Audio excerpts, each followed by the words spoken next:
Hi, my name is Della, and today we are going to do the extubation competency.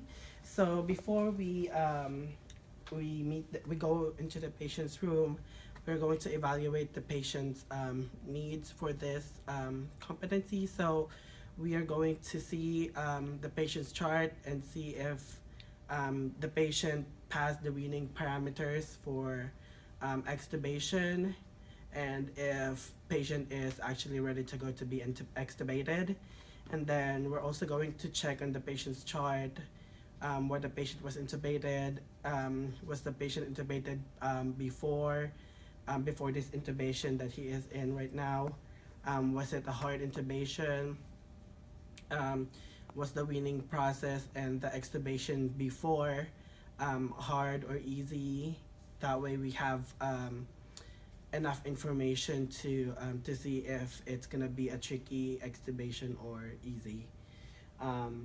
After that, we're also going to check the vital signs just to trend, and then after that, we're going to gather our equipment. So we need to get an extra intubation tray, our gloves, nasal cannula, towels, extra set of Yan Power inline suction, HME, and then the ET tube size that the patient is wearing, and a size smaller of the ET tube. And then we also need a syringe for deflation of the cuff. So after that, I'm going to wash my hands and introduce myself to the patient. So, knock knock. Hi, Mr. Rodriguez. My name is Della, and I'm from the respiratory department.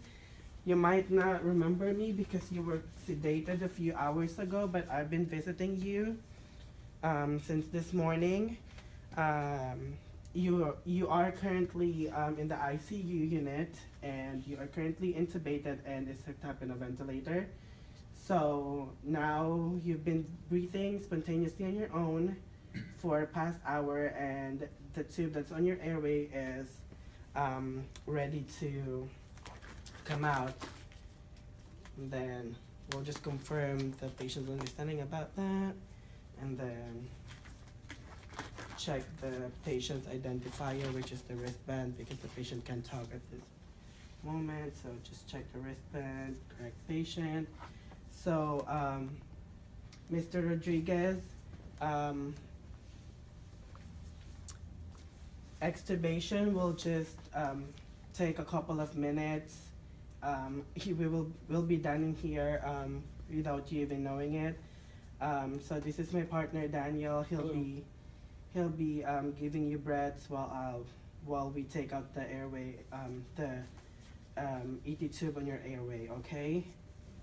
So some risks for this, or some risk and complications for this is you might have an airway swelling or glottic edema. We might cause some traumas on your airway while we're pulling the tube out, but we'll make sure that we do our best to prevent those complications to happen. Do you confirm any understanding about the process?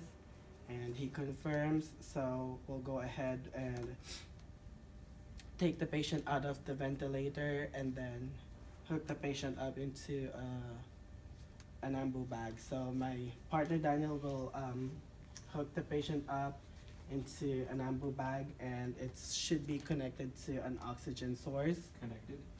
Okay, it's connected. Thank you, sir. On. Turning on. You're ready? In 3, 2, 1. So it's connected to the ventilator. And then make sure that when we disconnect the patient from the ventilator, make sure that it's in standby. That way, if there's any condensation on the tubing, it's not gonna splash out everywhere. So now the patient is getting ventilated through an ambu bag, 100%. You're just gonna check the vital signs, see how the patient is doing at this moment after getting taken out from the ventilator. So at this point we can check the um, the um, the patient's airway patency, and we could also check if the patient has a gag reflex. That way we could, that's a good indicator that the patient is actually fine and ready to go and be extubated. So before we do that with the Yankauer, we're going to suction inline. So I'm just gonna suction you inline, okay? That way, there we go. So if there's like a lot of secretions, we could do it multiple times. So we want to suction. That way, when we take out the tube, there's not much secretion that's left over in there. So after that, we could suction orally. So we could suction on the oropharynx first, and then we could just kind of dip it inside onto hypopharynx. That way we could take out some of the secretions that's in there. And also we could, that's a good time to check the gag reflex and see if it's actually in there. So after that, the patient is ready to go. There's water in it. We could deflate the cuff to see if there's actual air movement, and that's also a good way to check if there's any edema in there. So when we deflate, we usually could hear the airway movement without putting our stethoscope on the neck area. And if that happens, if you can't hear it, you could confirm with your stethoscope, put it in the neck area, and if you can still hear it, that means that there's edema going on in there, and the patient can't be extubated. Okay, so we heard the airway movement, so I just inflated the cuff again. So I'm going to explain to the patient how the procedure is gonna go. So Mr. Rodriguez, basically, you're just going to take deep breaths for me at this point until we take out the securing device on your face. When we take out the securing device on your face, this part right here on your cheek will feel like a little waxing feeling. You'll feel some hair is gonna come off in there. That's okay. It's just making sure that the tube on your airway is secure. So when we take it out, you just feel like a little bit of pain, but it'll go away in a couple of seconds. And then once we take that out, I'll tell you when to take a deep breath, and you'll have to cough for me a couple of times, okay? When I say cough, cough, cough, just cough for me, okay? So confirm the patient's understanding, the patient understands it, and then I'm just gonna elevate your bed, Mr. Rodriguez, okay? That way it's easier for me and my partner to extubate you. Then patient is fine. So now I'm going to take the securing device. Thank you for holding that, sir. So if your your partner is not really, doesn't know what to do, you could guide them, you could guide your partner. Mm-hmm. There we go. Okay. You could tell your partner that to hold the AT tube, that way it's still secure when you're taking out the securing device or the anchor fast. So just a little waxing feeling in here, okay? There we go. Good job. You're doing so well, Mr. Rodriguez. So I'm holding this. I'll tell my partner to that on a count of 3, he'll give Mr. Rodriguez a deep breath, and then will deflate the cuff and then pull the tube out. Actually, can you hold this real quick? So before anything else, I'd also put this ready. So if we have 2 flow meters, we could put this one on another flow meter. Most hospitals have 2 flow meters in the room. So we could put this, and we could put this now into Mr. Rodriguez's nose. So just a little in there in your nose. So we could just put this above the head for now, just to secure it in there.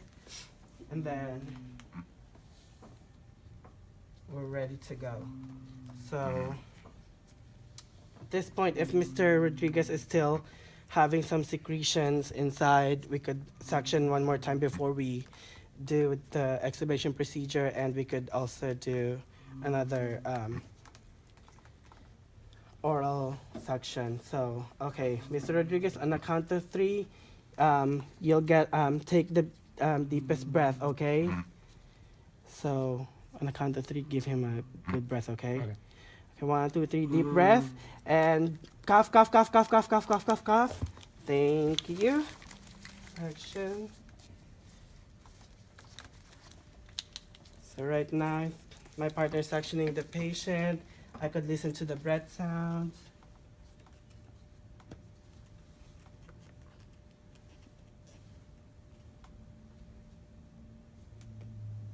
Good. Listen to the neck, see if there's edema.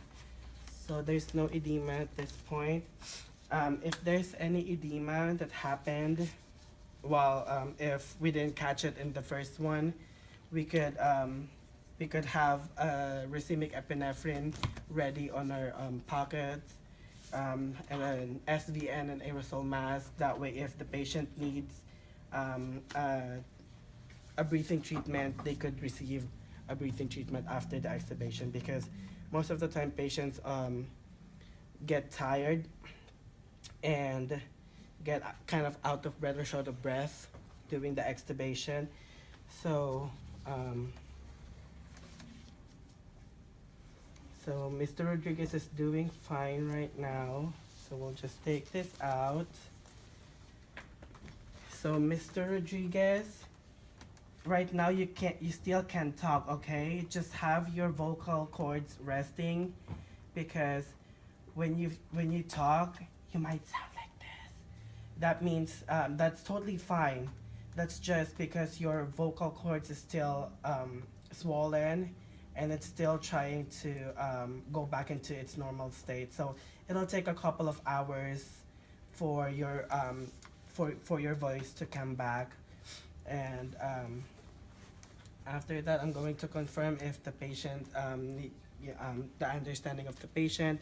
Is there anything I could do for you at this point, Mr. Rodriguez? And if Mr. Rodriguez is fine, we could leave him as it is. But before we leave, we would like to introduce the patient to a young cower and then teach them how to do it. So, Mr. Rodriguez, when you feel that you have secretion in your mouth, just know that you have this little wand thing that you could put on your mouth, and it'll suction your secretions in there, okay? And continuously cough for me. That way you still are moving your secretions out, and you could suction your anything that's coming out, anything that's in your mouth, you could suction it, okay? So I'm just gonna leave it on your hand. So, is there any question, Mr. Rodriguez? All right. Well, you really did a good job, okay? I'll see you in a bit, okay? So after that, I'm going to take off my gloves. I'm going to wash my hands. Excuse me. And I'm going to record relevant data that I got in there. So I'm going to record the vital signs of the patient pre and post extubation. I'm gonna record how the extubation went, if there's more secretion that I got from the patient, how many liters of FiO2 did I left Mr. Rodriguez on a nasal cannula, if the patient needed some breathing treatment after. So those kind of things, we have to record those. And also, just in case, we could order an ABG to see how the patient is oxygenating after the extubation. So thank you for watching.